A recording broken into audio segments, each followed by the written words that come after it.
ប្រសិនបើបងអាចត្រឡប់ទៅក្រោយនៅពេលបងចាប់ផ្ដើមនៅក្នុងវិស័យ trade បានតើអ្វីដែលបងធ្វើមុនគេបងអាចផ្ញើសារជូនបងដែលគាត់ទៅចាប់ផ្ដើមនៅក្នុងវិស័យ trade បានទេបងបើសិនជាខ្ញុំចង់ត្រឡប់ថយក្រោយវិញគឺខ្ញុំអត់ចង់ឲ្យវាខាតពេលគឺខ្ញុំអត់ដាក់លុយខ្លួនឯង trade ដូចឡើយដូចពីមុនទេព្រោះពីមុនខ្ញុំចំណាយលុយខ្លួនឯងយកទៅ trade ហើយទាំងដែលខ្លួនឯងអត់មានចំណេះដឹងអីទាំងអស់ពីវាចង់ក្រោយគឺ fail ទាំងអស់ខាតទាំងពេលវេលាបាត់បង់ទាំងថវិកាអត់មានសល់អីទាំងអស់ហ្មងអញ្ចឹងបើដូចឥឡូវយើងមានគ្រូច្រើន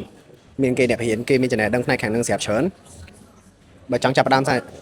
ថ្មីគួរតែទៅរកអ្នករៀនឬក៏អ្នក mentor ដែលច្បាស់លាស់កុំឲ្យខាតពេលដូចខ្ញុំបាត់បង់ទាំងថវិកាទៀតចុះបងអាចជួយណែនាំខ្លួនតិចបានថាបងមានឈ្មោះអីហើយបច្ចុប្បន្ននេះបងចាប់ផ្ដើមនៅក្នុងវិស័យ trade រយៈពេលប្រហែលឆ្នាំហើយខ្ញុំឈ្មោះ SC Shadow ខ្ញុំចាប់ផ្ដើមនៅក្នុងវិស័យនេះរយៈពេល4ឆ្នាំអូខេអញ្ចឹងនៅក្នុងការនេះគឺជាអ្វីដែលគាត់មានន័យថាគាត់បើសិនបើគាត់អាចត្រឡប់ទៅថយក្រោយបានមិនចង់ខាតពេលជាច្រើនខែច្រើនឆ្នាំតាមអ្វីដែលបបិស័ព្ទរបស់គាត់អញ្ចឹងគឺគាត់អ្វីដែលគាត់ចាប់ផ្ដើមដំបូងគឺគាត់ត្រូវតែខំប្រឹងរៀនសិនអញ្ចឹងចុះសារចុងក្រោយបងចង់និយាយអ្វីទៅជូនទៅបងដែលគាត់ទៅចាប់ផ្ដើមនៅក្នុងវិស័យ trade បងសារជូនទៅបងនៅក្នុងវិស័យ trade ទាំងអស់កុំឃើញគេចំណេញហើយកុំចិត្តទៅតាមគេពេកព្រោះពេលខ្លះការចំណេញរបស់គេយើងអត់ដឹងថា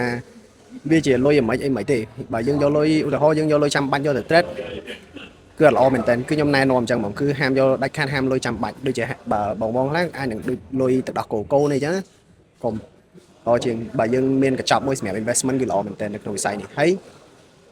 គួរតែរកអ្នកដែល mentor ល្អគ្រូវិហារណាដែលល្អដែលច្បាស់លាស់បានដើម្បីយើងយល់ដឹងពីវាមុននឹងយើងយកលុយមក investment នៅក្នុងវិស័យ forex មួយនេះអូខេអញ្ចឹងត្រឡប់ចុងក្រោយវិញ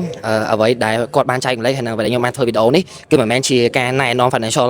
advice ឬក៏អីទេគ្រាន់តែជាការចែកម្លែកបទពិសោធន៍ដែលកុំឲ្យបងប្អូនអរគ្នាជួបទៅលើការខាតពេលមានន័យថាត្រូវការស្វែងយល់ដើម្បីរកខ្លួនឯងឃើញបានគឺខាតពេលយូរមែនតើអញ្ចឹងវីដេអូរបស់ខ្ញុំគឺចប់តែប៉ុណ្្នឹងហើយជួបគ្នានៅវីដេអូក្រោយ